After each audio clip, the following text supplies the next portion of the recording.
There's a lot going on out in the world, but one of my teachers always says there's no such thing as a stressful situation, just a stressful response. So when we are in a regulated space within our nervous system, when it's balanced, we're able to move from stress to calm effortlessly. The goal of a regulated nervous system isn't just to be calm 24/7, but it's to be able to respond, because stress isn't necessarily bad. Sometimes we need the stress of like, there's a tiger chasing us or whatever it is. We have to think quickly. We have to run. We have to get away, whatever it is. Like there is a survival instinct that is part of that, which we need.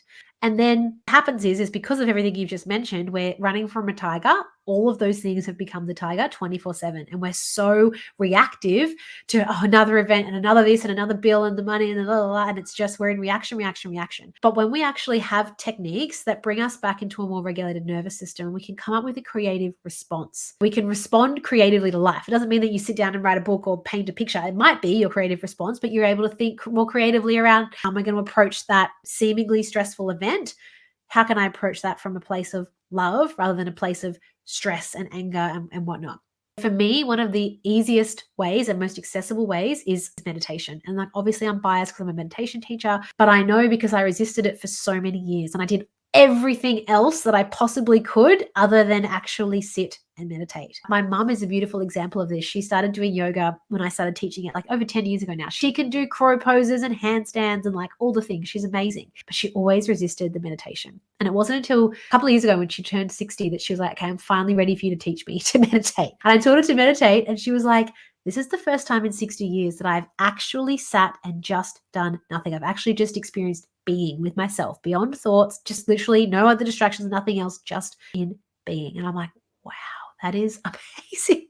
60 years of never, ever experiencing that. And I'm sure there's a lot of people out there that can relate because the story and the drama and the external stress gets us caught up in all of that. But having a meditation practice and a technique that takes you beyond the mind is a way for your mind to have a rest. Because when you go to bed at night, you're still digesting. You're still digesting the day, the news article you just read that spiked your cortisol level, like the food that you shoveled in at 10 p.m. at night that you probably shouldn't have. Like all these things are still happening in the body, and the mind needs to tell the body, you need to digest that food, digest that emotion, bury that, come back to that later, whatever it is. It's like the control center in the brain's still working when you are lying down to sleep. When you meditate, it's almost like all of those guys up there in the brain just get to like have their lunch break. And so the mind actually gets to go and have a rest and rest in and experience this place of being. Teach and practice style of transcendental meditation, which takes us beyond the thought. So it's not like mindfulness where we're listening to a sound or listening to this or that. We're using a mantra, we're using a sound to go beyond the mind. So for a lot of people, that is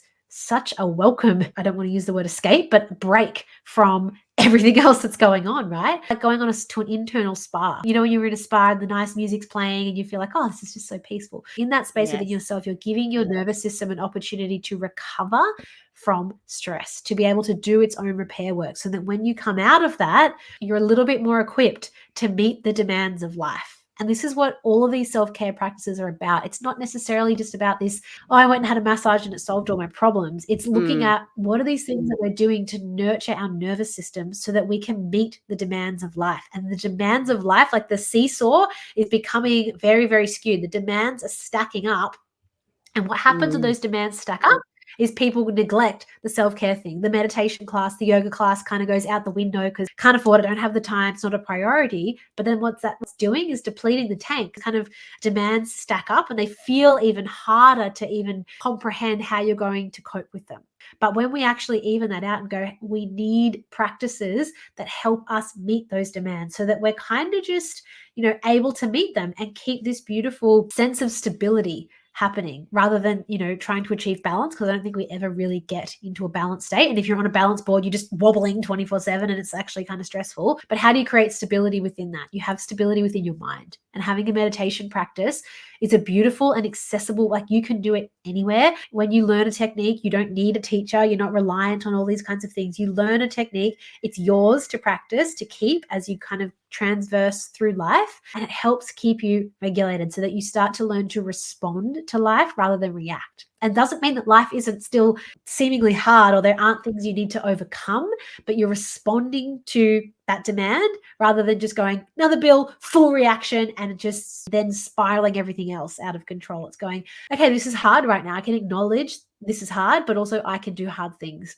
I can build my resilience. Like, we know how diamonds are built under pressure. We're under a lot of pressure right now, and we can either let that completely crumble us, or we meet those demands. We go, I need to look after myself. I need to nurture my nervous system. I need to look after my mind. I need to give it a break so that I can better respond, so that I can kind of sharpen and shine up that diamond so that you come out of these trying times sparkly, as opposed to, a crumbled mess, because the demands are never going to not be there. Like, unless you renounce the world and go and live in a cave in India and meditate all day, and that has its own set of issues, you're never going to escape them. Like, the stresses, the demands of life are always going to be there. So let's find a technique. For me, it's always meditation that helps us meet those demands and commit to doing that. Do it when we don't want to, when we can't be bothered, when we feel overwhelmed, when we're too tired, whatever it is. Keep doing the practice to keep getting the benefit, so that you start responding to life rather than reacting. I love that message, and I love your go-to. My go-to also is meditation.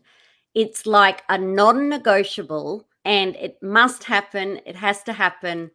So I'm so disciplined, hail, rain or shine, it's happening, just because I know by putting the effort in, even if it's only 10 minutes minimum a day, 15 minutes, but minimum 10, even just having that discipline, it's like I often say, having a mini holiday. And when I go a little bit longer, 15 minutes, 20 minutes, it's total bliss. I feel so much better afterwards. I honestly don't think I could survive without it. It's just such a good go-to technique, tool